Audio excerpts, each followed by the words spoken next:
para huwag po tayong ma-overwhelm ng kahirapan, ng kasamaan.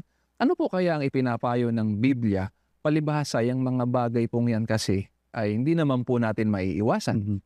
May sagot po ang Biblia dyan, kapatid na Maki. Pakinggan po ninyo mga kaibigan at ganito ang ating mababasa.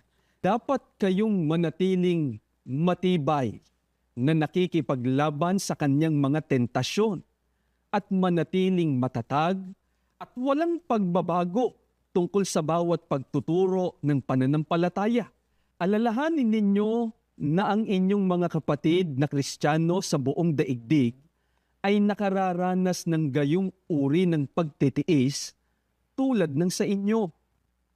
Mga kaibigan, don't be surprised whatever we face or we encounter in this world. Wala na ho tayong magagawa. Talaga pong mararanasan natin ang hirap, mga pagsubok at yung kasamaan. Pero ang ipinapayo po sa atin ng Biblia, ng mga apostol, na dapat manatili tayong matibay, nakikipaglaban sa tentasyon ng ating kaaway o ng dyablo at kailangang manatili tayong matatag. At kapatid na Jerome, hindi lang basta matatag.